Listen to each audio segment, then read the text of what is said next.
Hi guys, MrRoflWaffles here. I just got out of a creator call with Treyarch where they talked about a lot of Warzone changes that are coming in Season 3, and they also gave us a little bit of information about zombies. So I'm going to go through the new patch notes that have just dropped for the Season 3 patch coming on Wednesday, and we're going to talk about the very small little tidbits that they shared during the creator call. Okay, so let's get started with the patch notes. For Shattered Veil, first of all, that's going to be coming on Wednesday, not on Thursday when Verdansk drops, as you probably already know, and the main quest goes live at 9 a.m. Pacific on April 2nd, so that's when you need to set your clocks for.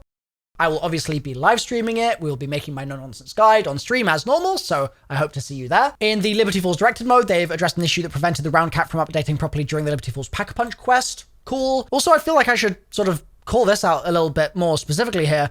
This looks pretty damn open, right? Like, for this main hall area, we've seen it in the trailer, but we haven't seen it from this angle. And it really looks very spacious. So definitely curious to see what that feels like as a play space. It might be that this is a kind of easy map because we've got this big open area to run around in. Who knows?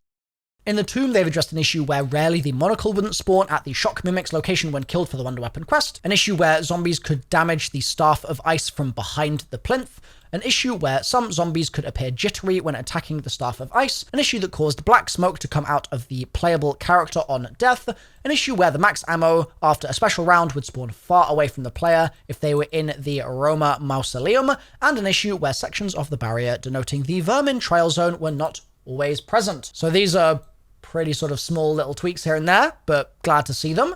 We're also getting Team Cranked during the launch window as opposed to in season. That was confirmed during the call, and it's confirmed here as well, so that's nice. It's going to be a bit of a 1-2 punch, getting an LTM and getting a zombies map in the launch window. The way Team Cranked works is the crank timer starts when the first enemy is eliminated, and then the timer is shared across your whole team. I'm not particularly interested in these LTMs usually because they're these corporate crossovers, which I've talked about before, but the fact that this one isn't a corporate thing is good. That's good news to me. And as we've discussed in previous videos, because this is actually repeated information at this point, you can get a selection of 6 gobblegums per map as a reward for getting past round 50. Now, this is where things start to get a bit more interesting, right? The Ray Gun Mark II and its variants, we've talked about a little bit in previous videos on my channel. If you weren't subscribed and you missed them, then that's on you. You should sub so that you don't miss videos in the future. But what's interesting is that the Ray Gun Mark II, not the variants version, but just the base version, is going to be added into the previous Black Ops 6 Zombies maps,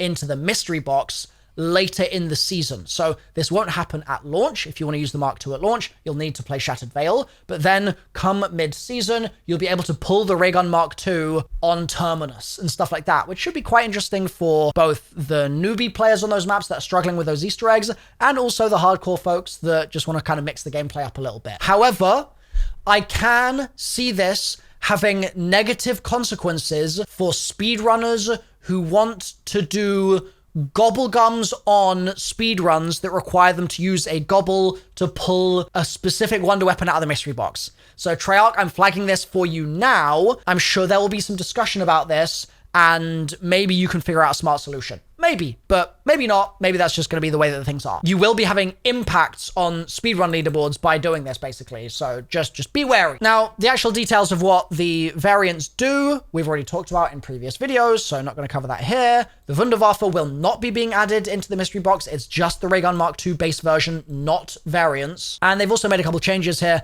They've addressed an issue where the ray gun would not automatically reload when emptying magazine ammo, for example. And then there are a couple of other bits and pieces of info on double tap here, which we've already read, so we're not going to cover these again. Wow, these patch notes are just repeating information here. Like, why are they doing this? But they've done this, which is good. So I recently did some augment testing videos. I continued my augment testing series, and to my surprise, they were broken. And no one had noticed, seemingly. But I discovered that they were broken, and then I did another augment testing video, and this was broken as well. So thankfully, Treyarch saw those videos and they were like, oh, my bad. They were indeed broken, Milo. It wasn't you specifically causing a problem here. It was just that they were broken. So for antibiotic on Lightmend, they've addressed an issue where healing glyphs would not damage enemies that touch it. That's a problem that I found. And for dual action, they've addressed an issue when consuming a healing glyph would not temporarily allow the player to heal faster. That's another issue that I found. So glad that those have both been fixed now. Glad to be of service, Treyarch. I know that your QA team is really been whittled down by all the layoffs over the last few years, but you've still got me, so that's good news. And then for Tesla Storm, they've addressed an issue where activating Tesla Storm would not increase the player's movement speed, which is an issue that I found. And they've addressed an issue where the extended duration would apply to all players activating Tesla Storm if at least one player had it equipped, which is another issue that I found. Like, it's actually very comical that I posted videos on all of these things, like, 2 weeks ago, and they're all sorted now, which is great. That is great news. So thank you for listening, Treyarch, I suppose. But yeah, very comedic that this was so much stuff that was broken when I was testing. They've also addressed an issue that players weren't able to use their gobbles in their pack after entering Prestige. For max ammo, they've addressed an issue that prevented the max ammo power-up from refilling ammo for players that are using a mutant injection. For the Mangler, they've addressed an issue where Manglers could attack the player with their cannon from outside playable space. And then they've made some camo changes, challenge changes specifically. So they've heard our feedback that some of the challenges for explosive weapons were really annoying to do because you'd pack a punch, they'd become explosive, and then you wouldn't be able to get headshots, right? So now, for the GS45 military camos, they've changed the requirement to elims instead of crit kills due to these weapons becoming explosive after being packed. Same deal with the LR762. For Titan Felling, which needed you to get elite kills with shotguns, it now lets you get special zombie kills as well. Perfectly Charred now allows thermobaric grenades to progress the challenge.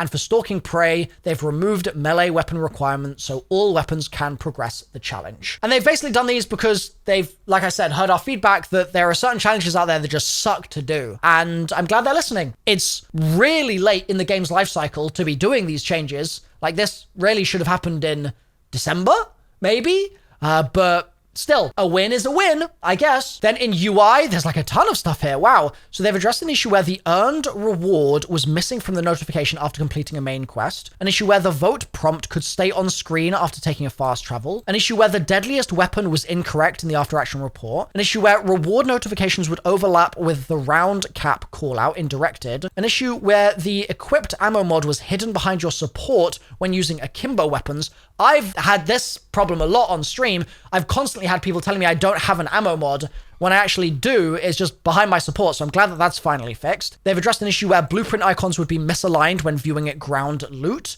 An issue where players were able to interact with certain machines while spectating. An issue where the calling card awarded for completing a main quest would not be shown in the after action report. An issue where mutant injection HUD was displayed during a cutscene. An issue where ping on the mystery box would stay after it changes location. And corrected some typos. Oh no. I fear that anytime I see corrected some typos, it's the death of Edwide Whitperson and all the other silly, goofy stuff that we've found and once again been the QA team for Treyarch, and they've then come along and fixed later.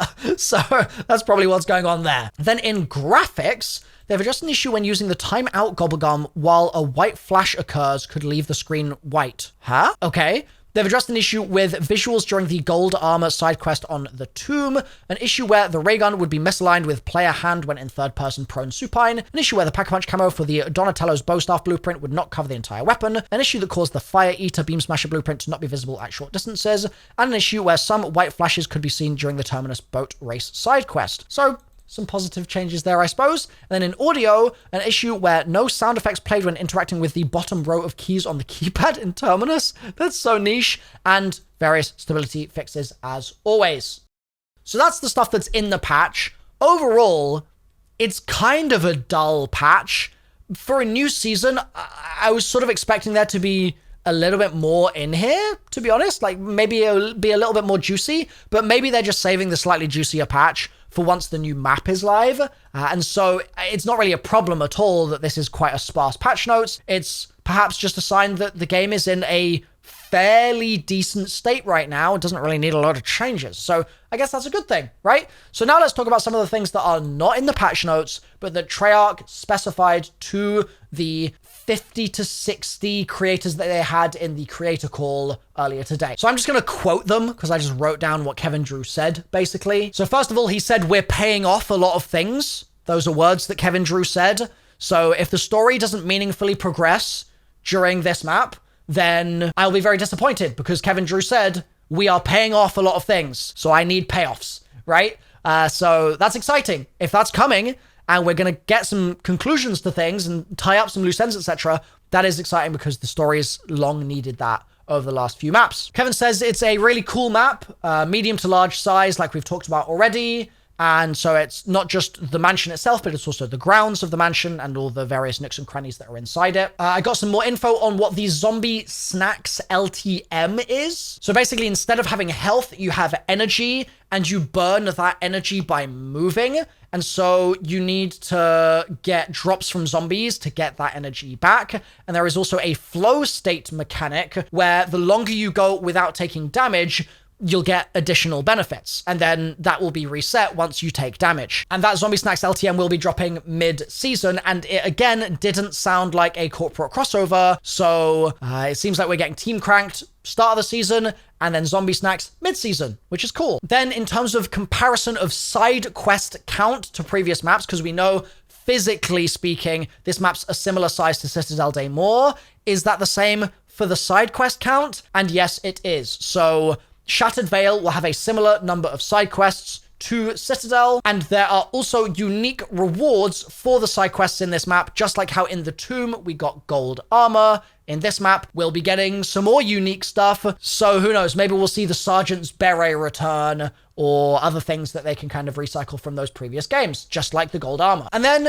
in a quite unusual kind of twist for the call, somebody asked about how they are balancing for the fact that by adding double tap, they're going to be changing the power curve on previous maps, right? And the example I would give here, just so that we're clear about what we're talking about, is that if you're playing zombies in general before this patch comes out and you don't have double tap, and then you compare that to gameplay where double tap is present, suddenly any like high round speed run is going to get changed because you're going to have higher RPM by default, so you're going to be able to just do things faster. Any difficulty scaling that was predicated on you not having the higher RPM previously is going to be awkwardly kind of shifted now by the fact that you may or may not have this higher RPM. Like, it really impacts the way that you grow your power over the course of a match, right? And Kevin Drew's response was, it's something we consider. We know you have it though. And then he was like, it's a pretty open question. And it didn't really give me a huge amount of confidence, to be honest, that it's been thought about that much. But my hope is that Kevin just didn't really hear the question correctly, because I think that there is absolutely a world where by having double tap now everywhere else, like not just in Shattered Vale, but everywhere else, suddenly those boss fights are twice as easy, and the high rounds are twice as easy, and like all that sort of stuff, right? I know that it's not going to be an actual like doubling of the easiness of a map. It's not going to be a completely linear mapping of RPM to how easy it is, but it is surely going to be significantly easier, right? So I hope that is something that they're considering, and Kevin did say it's something we consider, but he just didn't really elaborate on that to give much confidence, and we're gonna either make changes to the old map so that it wouldn't be too OP, or like, I don't know. I have no idea. It was quite weird. Overall though, with the addition of double tap into the game now, and the addition of, this new map into the game as well, it should be a good week for zombies. So if you're excited for those zombies videos, then I look forward to seeing you in the stream. And if you want me to dabble a bit with Warzone this week, maybe as well, then let me know. I feel like that's something that we could maybe do a couple games for, like over the weekend, stuff like that, especially if you guys are interested in seeing that on stream. So thanks for watching today, and I'll see you in the streams very soon. Bye for now.